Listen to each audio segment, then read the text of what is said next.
La fuerza de la tradición, que en Edimburgo se venera con orgullo, se materializa todos los días de forma espectacular en la capital escocesa, con las salvas de cañón disparadas desde los bastiones del castillo de la ciudad.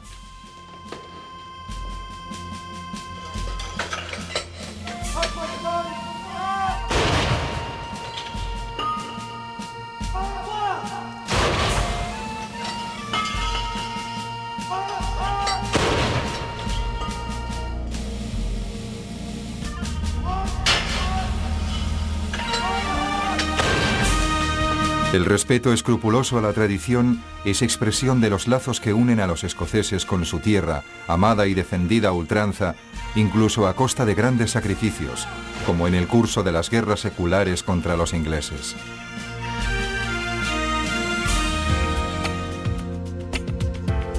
El centro histórico de Edimburgo está formado por dos núcleos diferentes. La New Town, con los Princes Street Gardens, y la Old Town, con el castillo. Más allá del castillo se extiende el barrio universitario, mientras que al oeste se halla la Calton Hill.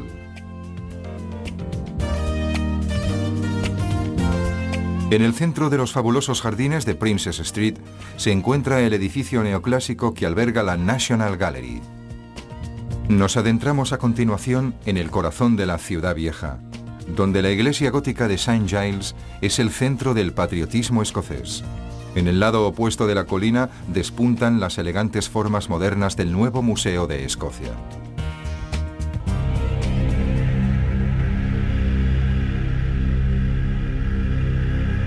Torres oscuras y misteriosas se recortan severas en el panorama de la Old Town, la ciudad vieja. Abajo, en el valle, se halla la ciudad moderna, con el tráfico ordenado de Princes Street.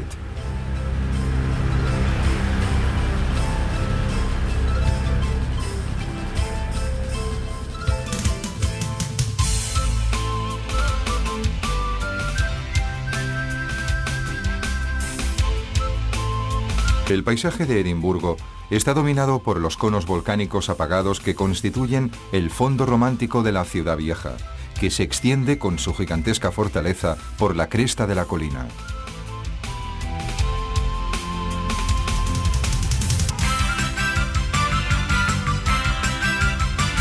Destacan en contraste las ordenadas formas de St. Andrew Square, típica plaza de la New Town.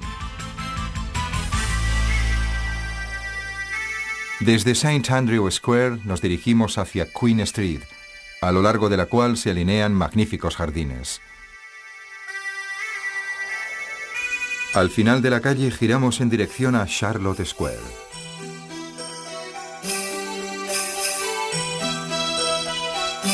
La New Town está estructurada a lo largo de un eje central, George Street, en cuyos extremos se abren dos plazas octogonales. St. Andrew Square domina con sus verdes agujas geométricas la rigurosa retícula de amplias calles regulares. La rodean las sedes de las mayores instituciones financieras de Escocia, como el Royal Bank of Scotland.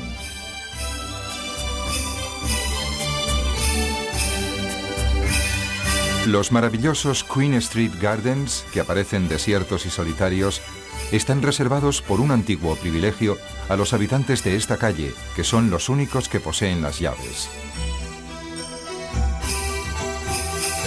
Charlotte Square, la elegante plaza de las finanzas, es obra de Robert Adam, autor de las más bellas residencias neoclásicas británicas del siglo XVIII. Entre sus edificios destaca la Georgian House, transformada en acogedor museo por el National Trust for Scotland. La Georgian House, cuya decoración se ha reconstruido fielmente, es una típica casa burguesa, y su sobria elegancia expresa el gusto y las exigencias de los ricos banqueros y mercaderes del Edimburgo del siglo XIX.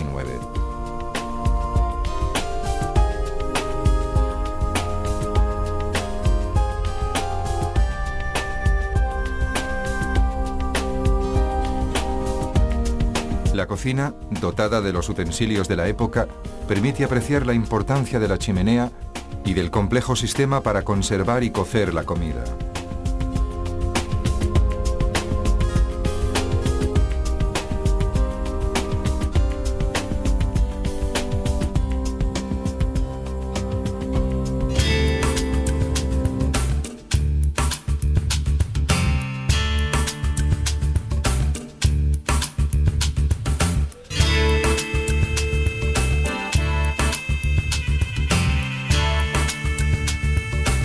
verdes prados y las dulces colinas esconden un secreto que los escoceses han sabido transformar en oro líquido y perfumado.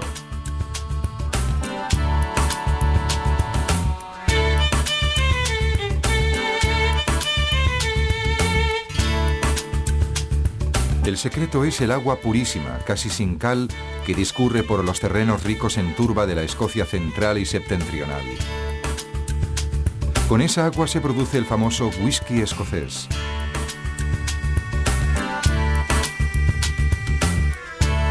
La turba es el único combustible usado para secar la malta de cebada, materia prima para la fabricación del whisky. La palabra whisky tiene un origen etimológico similar a la francesa eau de vie o a la italiana aquavite. Palabras y fórmulas que se pierden en la noche de los tiempos, pero que unen a los pueblos en la búsqueda de momentos de gozo y de fiesta colectiva. Esta célebre destilería, situada en la Whisky Trail, la calle del whisky, en el valle del río Spey, solo usa malta pura, una malta que tenga una única fuente de procedencia. La cebada germinada o malta se seca al horno, se muele y se diluye en agua caliente en enormes toneles, en los que empieza la transformación azucarada. El líquido se pone a fermentar en grandes recipientes para activar la transformación de los azúcares en alcohol.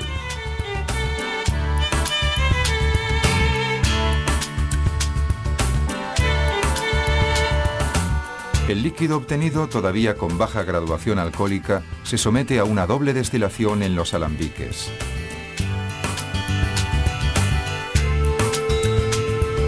En este punto, el producto se deja envejecer en barricas de roble durante al menos 3 años.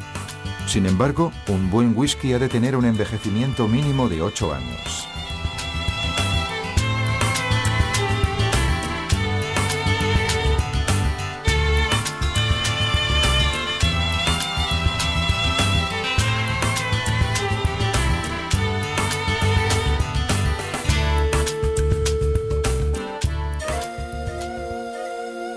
En Lone Market, primer trecho del Royal Mile, se alza Gladstone's Land, pasada la cual llegamos a la iglesia de St. Giles. Siguiendo a lo largo de High Street, se alcanza la casa de John Knox, el predicador rebelde. En el trecho siguiente destaca el Canongate Tollbooth.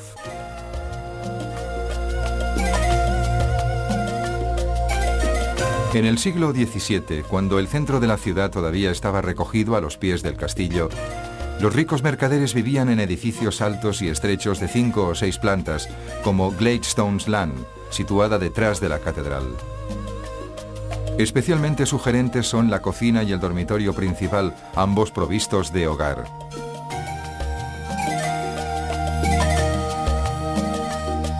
La calle principal de la Old Town, llamada Royal Mile, cruza con distintos nombres los antiguos barrios medievales de Edimburgo. En el trecho llamado High Street se encuentra el antiguo Parlamento. En el interior, en el espléndido salón gótico con el techo de armazón, se reunía en el siglo XVII el Parlamento escocés.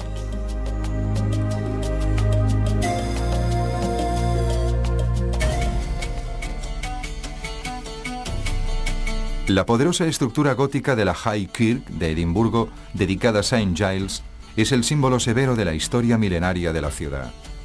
En la fachada se abren altas hornacinas cerradas por cristaleras. La torre central cuadrangular que domina la plaza está coronada por una elegante cúspide en forma de corona que se apoya sobre 8 arcos.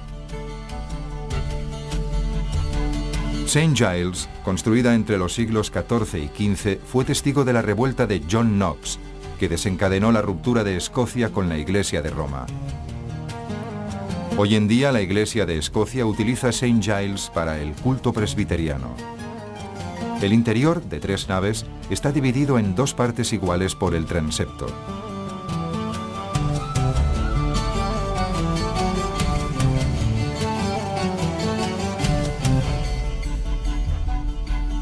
La parte más espectacular es la capilla de la Orden del Cardo, con un fascinante techo abovedado.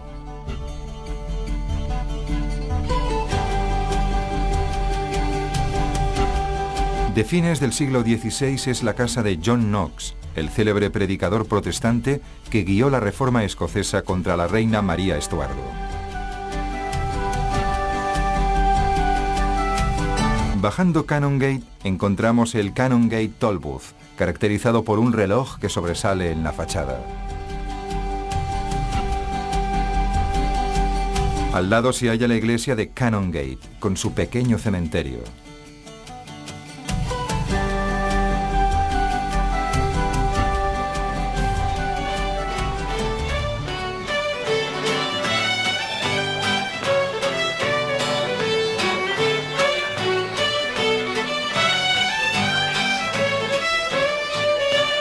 El violín forma parte desde hace siglos de la música escocesa, pero su momento dorado fue en el siglo XVIII, cuando llegó incluso a sustituir a la gaita. En los años 60 del siglo XX, la recuperación de la música folk desenterró el violín escocés, que se hizo entonces muy popular.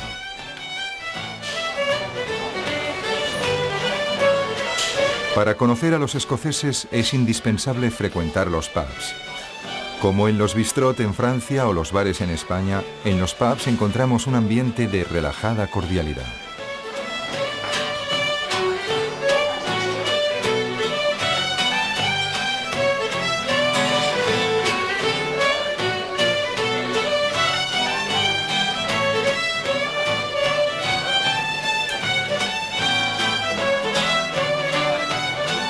Este pub debe su fama a la enorme cantidad de marcas de whisky que ofrece a sus clientes. Para los escoceses es una cuestión de honor saber distinguir sus infinitas variaciones por el aroma, el color y el perfume, y por ello se enfrascan en encendidas discusiones.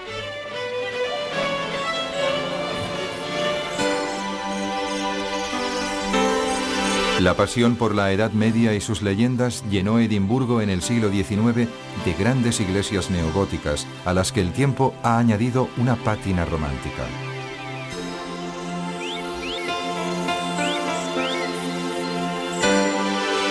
Delante de la iglesia de los Greyfriars, los presbiterianos escoceses se unieron al pacto o Covenant de 1638 contra las amenazas de los ingleses. Un pequeño monumento al lado de la iglesia recuerda a Greyfriars Bobby, el inconsolable perrito que permaneció junto a la tumba de su amo durante 14 años, hasta el día en que murió.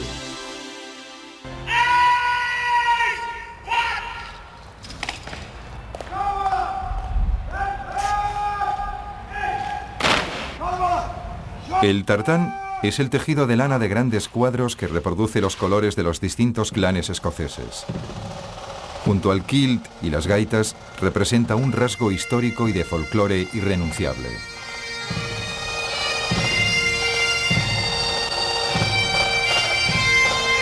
De las feroces guerras de religión entre católicos y protestantes son testimonio, sobre todo, las espléndidas arquitecturas religiosas, como Holyrood Abbey, la capilla real.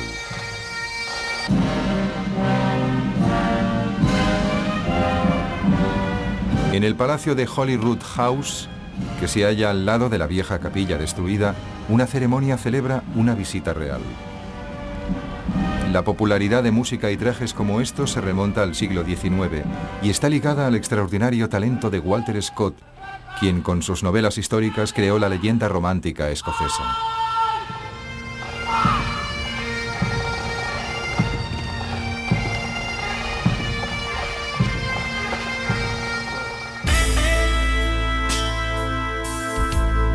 Sobre el palacio aletea el recuerdo de la más infeliz de las reinas, María Estuardo.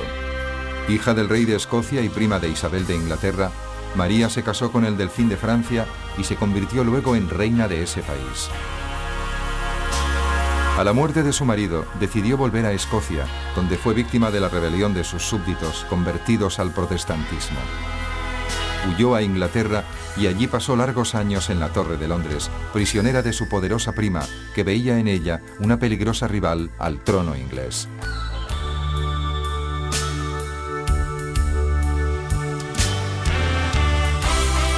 María Estuardo fue finalmente ajusticiada por orden de Isabel de Inglaterra y desde entonces su sombra cubre de melancolía la atmósfera histórica de Edimburgo.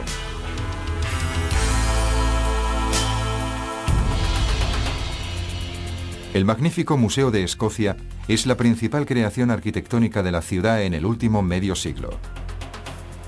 Construido en cemento armado y cristal, posee un elegante recubrimiento de arcilla roja que aligera la construcción, caracterizada también por la torre cilíndrica y las numerosas aperturas y entradas que dan movimiento a su estructura. Desde la gran terraza superior se goza de una vista inmejorable de la ciudad.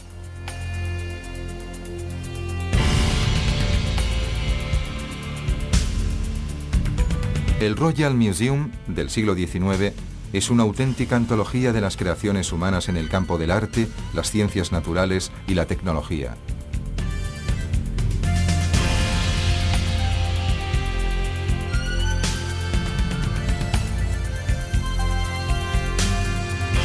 En las magníficas galerías del Salón Central, con revestimiento de hierro y cristal, se conservan riquísimas colecciones de artes decorativas, plata, orfebrería, cerámicas, vidrio, tejidos y monedas.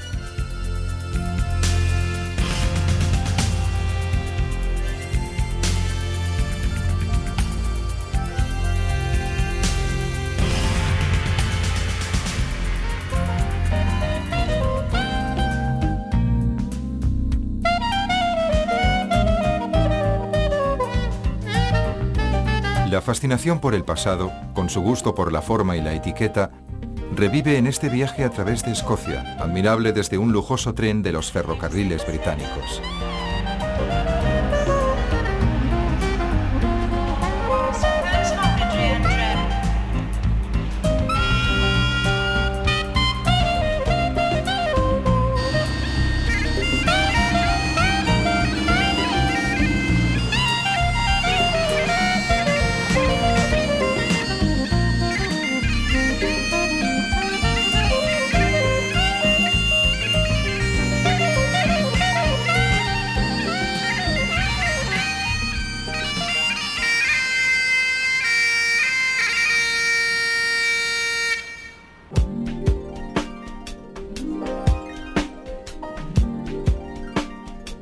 Con 1 millón de visitantes al año, el Jardín Botánico es la segunda atracción turística de Edimburgo después del castillo.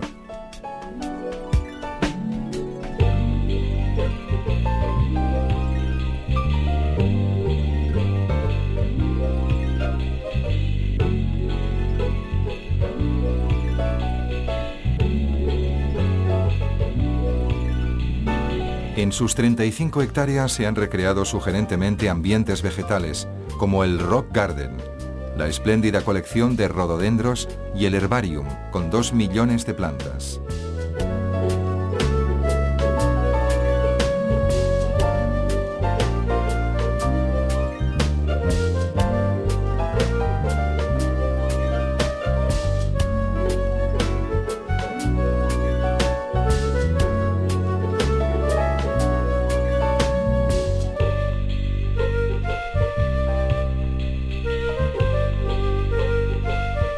En los 11 grandes invernaderos se han recreado condiciones climáticas óptimas para las plantas exóticas.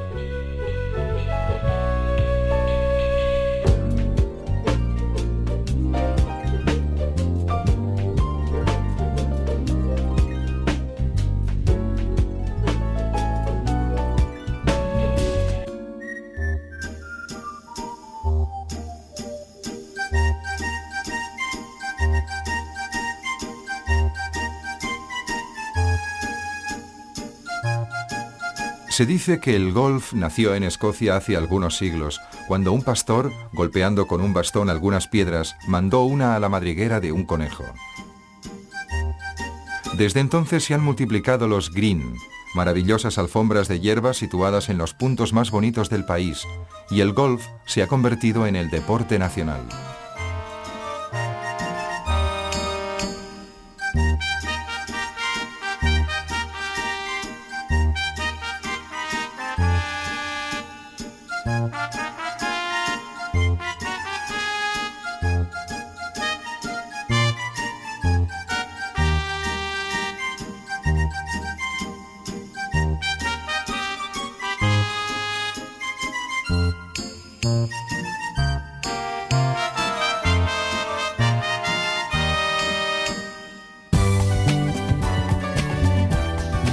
El campo de golf más famoso del mundo es el St. Andrews Old Course, situado en una península al norte del gran fiordo de Edimburgo, llamado Firth of Forth.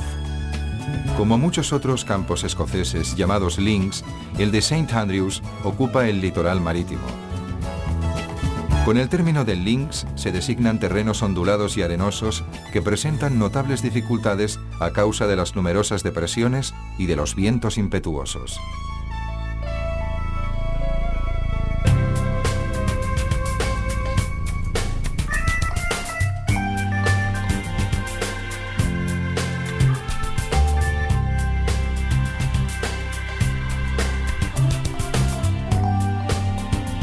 Otra especialidad deportiva, no solo de Escocia, sino también de Inglaterra y de los países de cultura anglosajona como Australia, la India y Sudáfrica, es el cricket.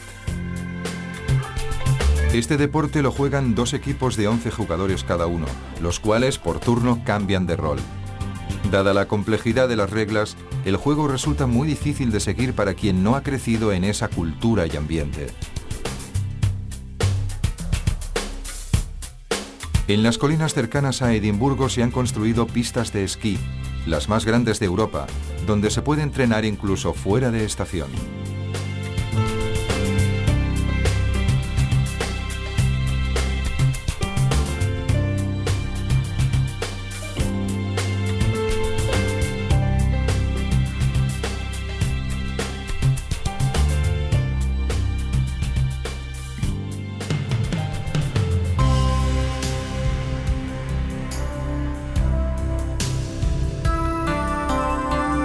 Desde el siglo XIX, en pleno esplendor de la arquitectura neoclásica, se dotó a Edimburgo de un excepcional complejo de teatros y de salas de concierto que hoy convierten la capital escocesa en una de las ciudades de la música y de la prosa más culta de Europa.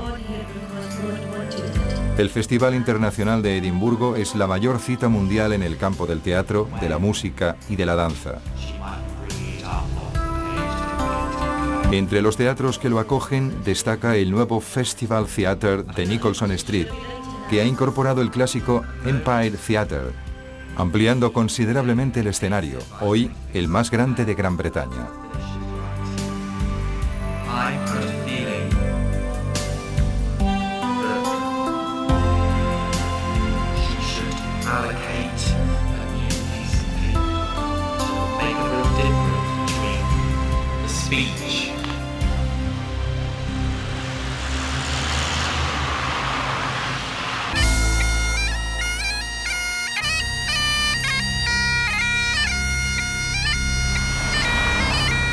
Princess Street, que aquí vemos en la hora punta del tráfico del mediodía, es la calle principal de Edimburgo, a lo largo de la cual se encuentran las mejores tiendas, los grandes hoteles y la estación de tren.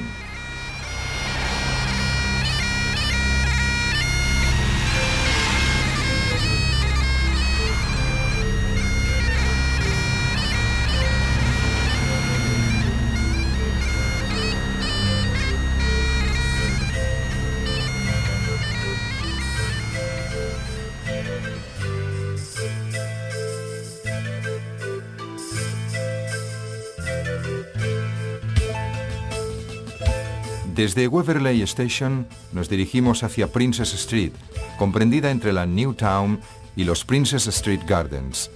Subiendo a la colina artificial de The Mount en dirección a la Old Town, encontramos la National Gallery.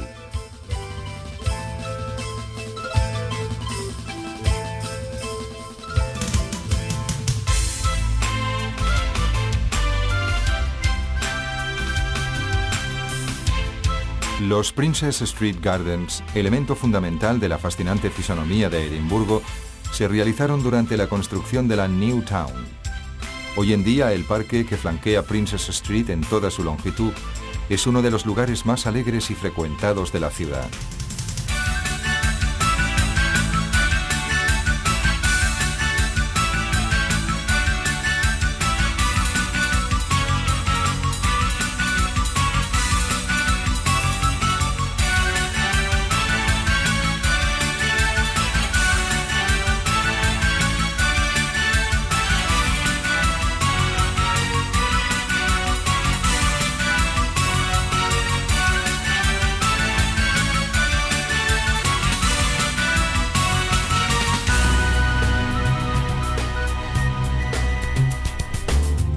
La National Gallery of Scotland, máxima colección escocesa de arte, se alza imponente en el centro de los Princes Street Gardens, a los pies de la Old Town.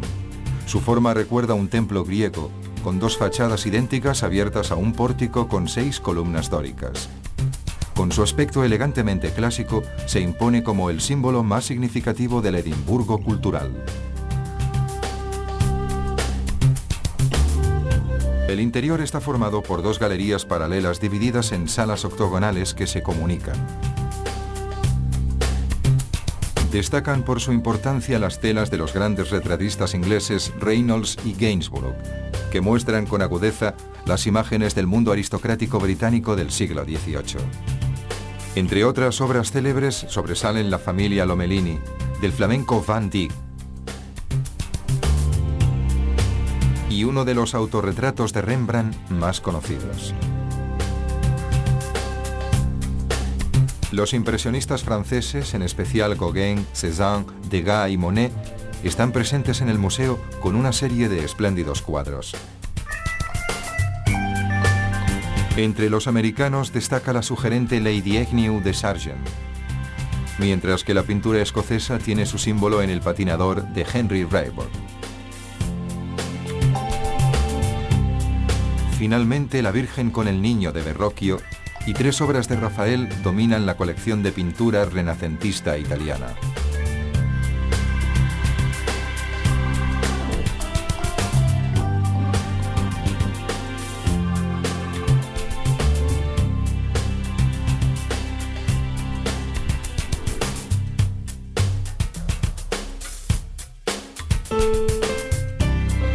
Al sur de la Old Town, entre museos, teatros y residencias del siglo XIX, se extiende el barrio universitario.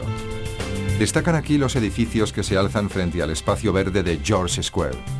Numerosas construcciones, entre ellas los históricos college y las escuelas especializadas, están diseminadas en una gran área, que figura entre las más frecuentadas y dinámicas de la ciudad.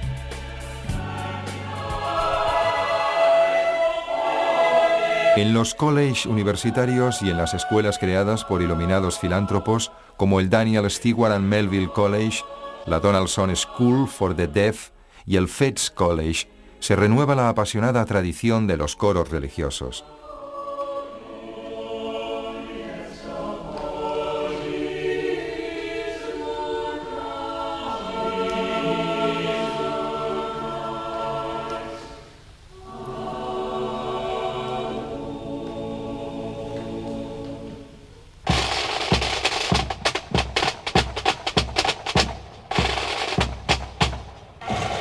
Con la llegada de la primavera, desfiles en traje típico al sonido de las gaitas nutren los lugares clásicos del turismo, contribuyendo a mantener viva la leyenda de los clanes escoceses.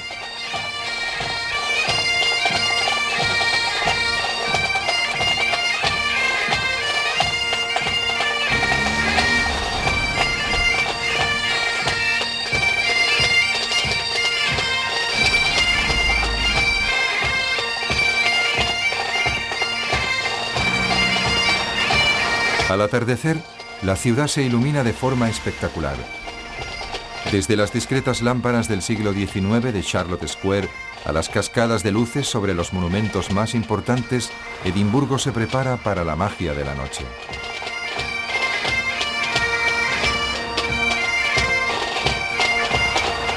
Las 2 calles dedicadas al mundo del espectáculo, Nicholson Street y Lothian Road, se encienden con los carteles de neón de cines, teatros, salas de concierto y pubs.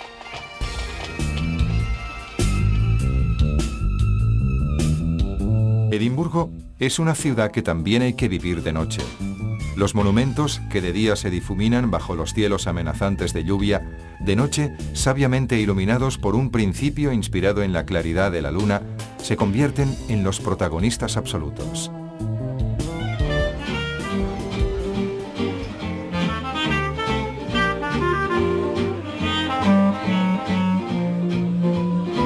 El calor y el ambiente jovial de los pubs exorcizan a los inquietantes fantasmas literarios de una ciudad donde nacieron Sherlock Holmes y el Dr. Jekyll y Mr. Hyde.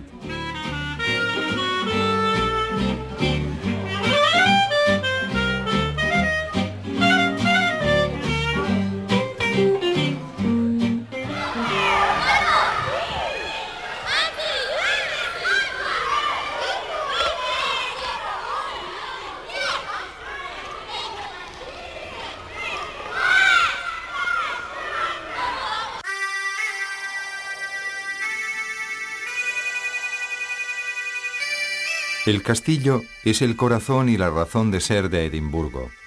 En esta colina, difícilmente expugnable por su posición acantilada sobre el valle, se construyeron fortificaciones ya antes del año 1000. Pero la mayor parte de las construcciones hoy existentes sobre la roca se remontan a los últimos 3 siglos.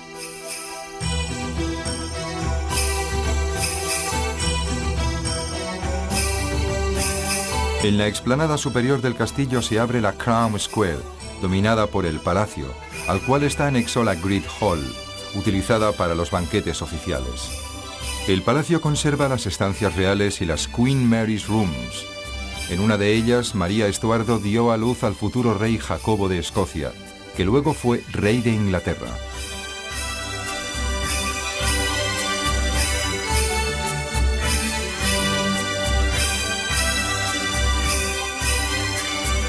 Un sugerente itinerario museístico permite recorrer de forma agradable y divertida las etapas fundamentales de la historia escocesa.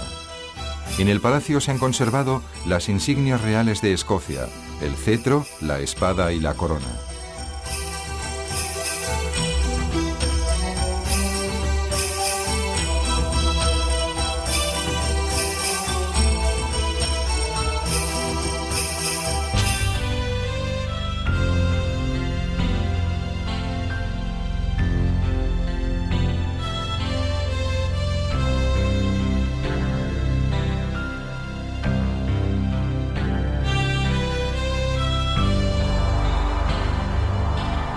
En el área urbana de Edimburgo hay 7 colinas que caracterizan su perfil. Las más famosas son Calton Hill y Arthur's Seat, cuya forma revela su lejano origen volcánico.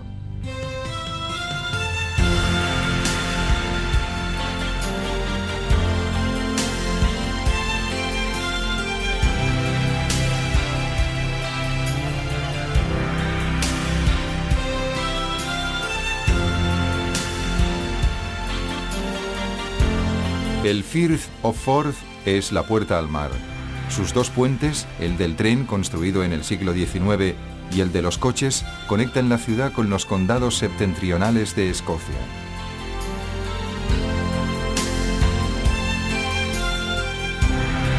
Leith, puerto de Edimburgo, ha sido durante siglos una de las principales escalas comerciales del Mar del Norte y motor del éxito económico de la ciudad. Hoy, Leith cifra su futuro en el desarrollo turístico. El paseo a lo largo del canal de Water of Leith ofrece sugerentes vistas del paisaje que encierra el puerto.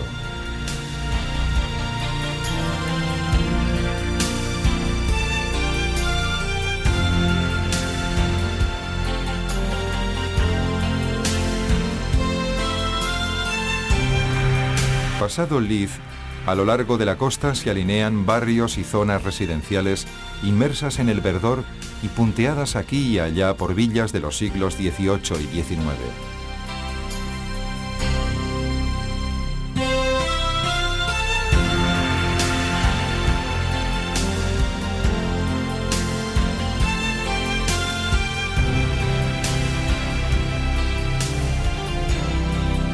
A lo lejos, Edimburgo difumina su perfil de agujas recortadas en el cielo y se une a los verdes prados que rodean la ciudad. La capital ilumina sonriente la imagen ecléctica del pueblo escocés, fiero y acogedor, ligado a la tradición, pero proyectado hacia el futuro.